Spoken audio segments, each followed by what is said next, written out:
I'm okay, I'm fine. Kincana, kincana, teng neng neng neng neng. Ku menahan rasa sakit, rasa sakit. Few moments later.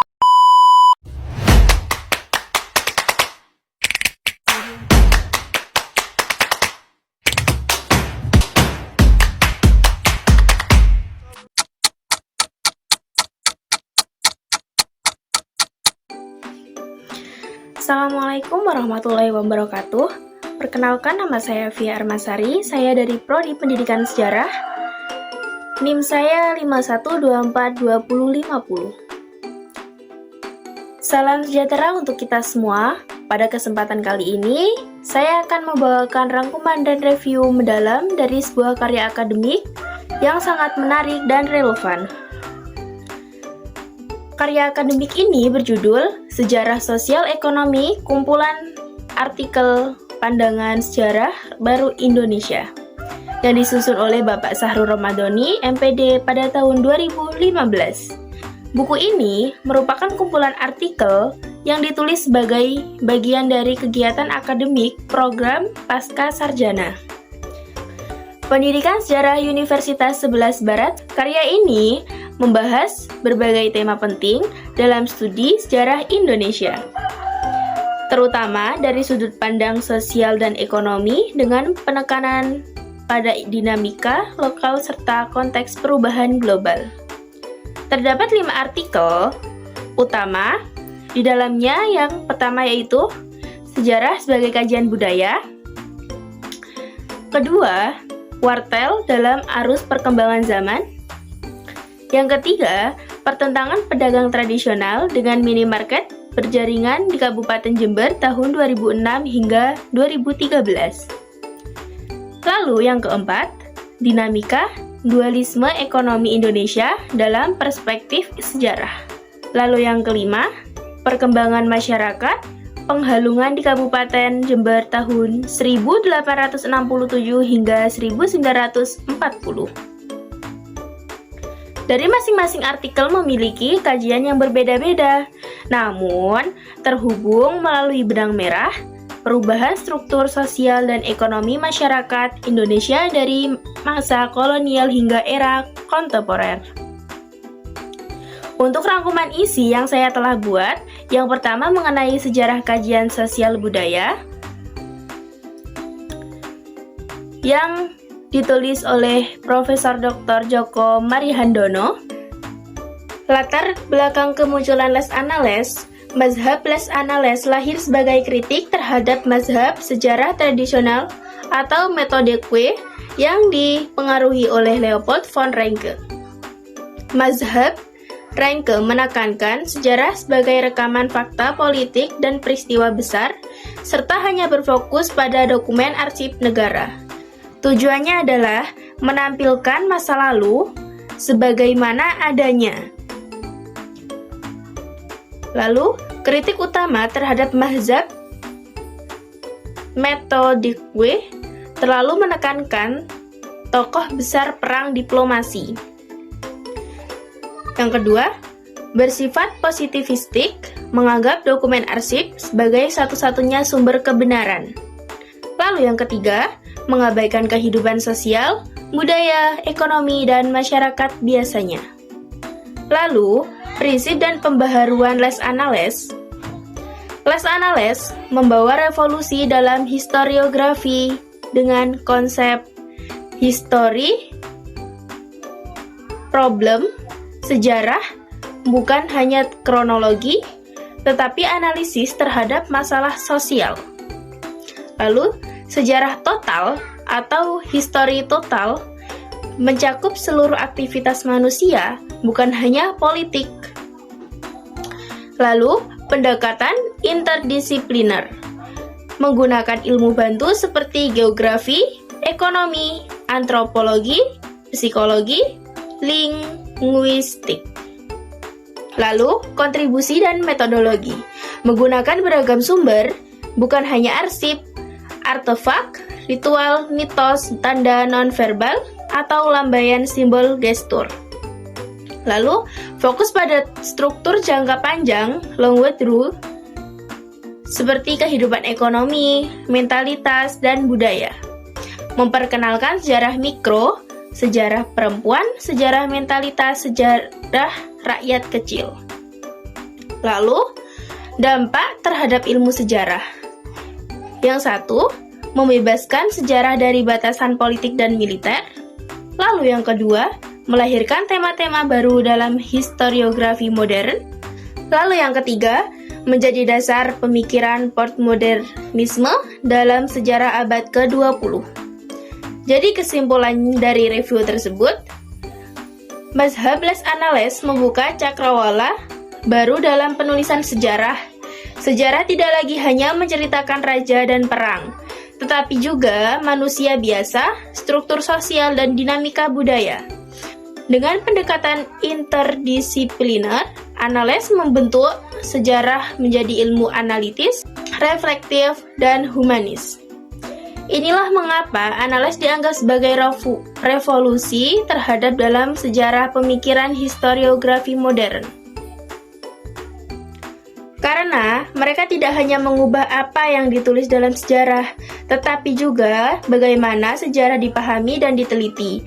Annales membebaskan sejarah dari dominasi narasi politik dan tokoh besar, lalu menggantinya dengan studi menyeluruh tentang kehidupan manusia, struktur sosial, ekonomi, budaya, mentalitas, dan perubahan jangka panjang melalui pendekatan interdisipliner dan fokus pada masyarakat secara keseluruhan.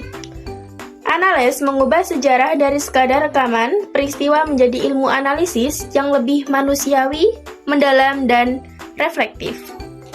Lalu, saya akan menjelaskan tentang review saya, Wartel dalam Arus Perkembangan Zaman. Pada masa lalu, wartel atau warung telekomunikasi pernah menjadi sarana komunikasi paling penting di masyarakat. Sebelum handphone atau internet hadir, wartel adalah tempat utama bagi masyarakat untuk melakukan komunikasi jarak jauh.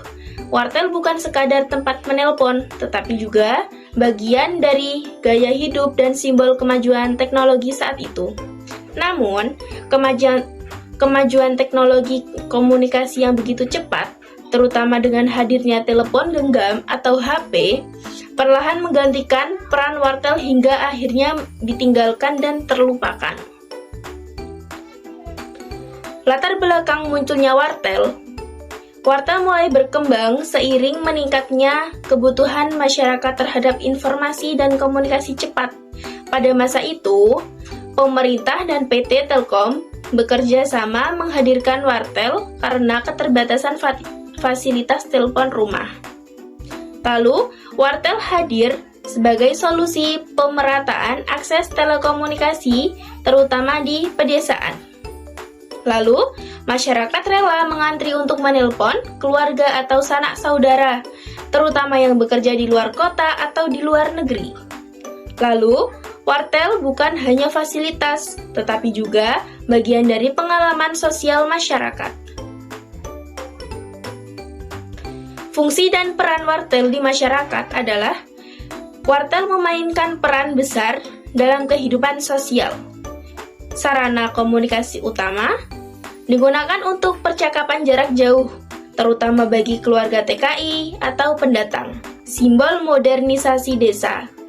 Kehadiran wartel dianggap kemajuan teknologi dan menimbulkan kebanggaan tersendiri. Lalu, tempat interaksi sosial. Wartel menjadi tempat berkumpul, menunggu giliran, dan bertukar cerita, bahkan menjadi ruang sosial masyarakat. Wartel juga menandai peralihan masyarakat desa dari warga tradisional menjadi warga global. Lalu, faktor kemunduran dan hilangnya wartel.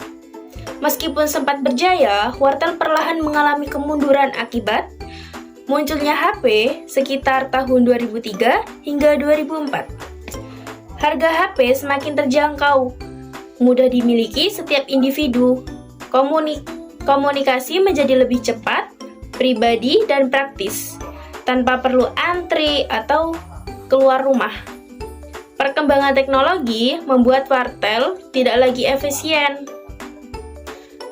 Akhirnya, banyak pemilik wartel gulung tikar karena tidak sanggup bersaing. Lalu, wartel sebagai bagian dari sejarah teknologi. Walau kini telah hilang, wartel memiliki nilai sejarah penting. Menjadi gerbang awal masyarakat desa mengenal teknologi komunikasi, menjadi saksi perubahan sosial dan era surat dan telegram di era digital, menjadi contoh nyata bagaimana teknologi dapat membentuk pola pikir dan budaya masyarakat. Wartel bukan hanya tempat, tetapi memori kolektif yang menunjukkan dinamika zaman. Lalu kesimpulannya, hampir 2 dekade setelah hilangnya wartel, generasi kini mungkin tidak pernah merasakannya. Namun, wartel pernah menjadi tonggak penting bagi terbukanya akses komunikasi di Indonesia. Ia menjadi simbol peralihan besar dari masyarakat lokal menuju masyarakat global. Wartel mengajarkan kita bahwa teknologi selalu bergerak maju dan setiap era memiliki perantaranya sendiri. Hari ini mungkin HP dan internet, tetapi suatu saat teknologi baru akan menggantikan mereka, sebagaimana wartel pernah digantikan. Lalu, saya akan menjelaskan tentang pertentangan pedagang tradisional dengan minimarket berjaringan di Kabupaten Jember tahun 2006 sampai 2013. Perkembangan zaman membawa perubahan besar dalam kehidupan sosial ekonomi masyarakat Indonesia.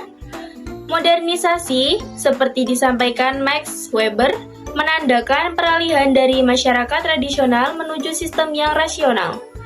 Dalam bidang ekonomi, perubahan tersebut memunculkan pola konsumsi baru dan berkembangnya sektor perdagangan modern berupa minimarket berjaringan seperti Alfamart dan Indomaret.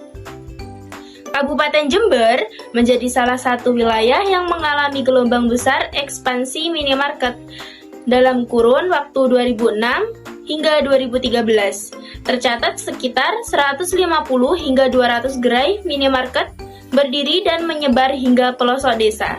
Fenomena ini menimbulkan pertanyaan besar, bagaimana nasib pedagang tradisional? Lalu munculnya persaingan tidak seimbang. Perdagangan tradisional yang selama ini mengandalkan toko kecil, warung atau kios sederhana mulai merasa terdesak. Perbedaan mencolok terlihat pada modal dan manajemen. Minimarket memiliki modal besar, sistem yang rapi, dan pelayanan modern. Harga dan promosi. Minimarket mampu memberi diskon, promo, dan fasilitas pembayaran digital yang tidak dimiliki pedagang tradisional. Daya tarik konsumen. Masyarakat mulai menganggap minimarket sebagai simbol modern yang lebih nyaman. Lalu, lemahnya kontrol pemerintah. Walaupun sempat dijanjikan peraturan daerah atau perda untuk membatasi minimarket, Bupati Jember menolak menandatangani draft peraturan tersebut pada Juli 2012. Akibatnya, ekspansi minimarket berlangsung bebas tanpa kendali. Pertentangan dan bentuk perlawanan. Lahir organisasi APTJ. Untuk menanggapi ketidakadilan ini, para pedagang membentuk APTJ atau Asosiasi Pedagang Tradisional Jember. Pada 10 Oktober 2012, organisasi ini menjadi wadah perjuangan melawan ekspansi minimarket. Bentuk-bentuk perlawanan seperti penutupan dan penyegelan minimarket. APTJ bersama warga melakukan aksi penutupan paksa salah satu gerai Alfamart di Jalan Jawa, Sumbersari setelah terjadi dugaan pelanggaran izin dan pemalsuan tanda tangan warga. Lalu, gugatan hukum ke PT UN Jawa Timur. APTJ melayangkan gugatan hukum atas pelanggaran izin pendirian minimarket meski bukti kuat diajukan. Pengadilan menyatakan gugatan lewat batas waktu, sehingga perjuangan hukum kandas. Kesimpulannya, pertentangan pedagang tradisional dengan minimarket berjaringan di Jember adalah contoh nyata ketidakadilan dalam modernisasi ekonomi. Minimarket membawa kemudahan, tetapi tanpa regulasi menyebabkan matinya usaha kecil. Perlawanan pedagang bukan sekadar soal ekonomi, tetapi perjuangan martabat dan keberlangsungan budaya lokal. Diperlukan kebijakan tegas pemerintah untuk melindungi ekonomi rakyat, bukan hanya mengakomodasi modal besar. Jadi, perjuangan pedagang kecil di Jember adalah cermin sosial. Lalu saya akan menjelaskan tentang review saya dinamika dualisme ekonomi Indonesia. Indonesia adalah negara yang memiliki sejarah panjang dalam perkembangan ekonominya. Namun, di balik pembangunan yang terus digencarkan, terdapat fenomena yang terus berlangsung hingga kini, yaitu dualisme ekonomi, hingga keberadaan dua sistem ekonomi yang hidup berdampingan namun tidak seimbang. Ekonomi tradisional atau prakapitalis, UMKM, pasar rakyat, warung petani, dan ekonomi modern atau kapitalis, korporasi, supermarket, minimarket, industri besar. Konsep ini pertama kali dijelaskan oleh J.H. Boyke yang melihat bahwa masyarakat Indonesia sebelum Perang Dunia I sudah terbagi menjadi dua kelompok yang berjalan bersama, tetapi tidak pernah menyatu.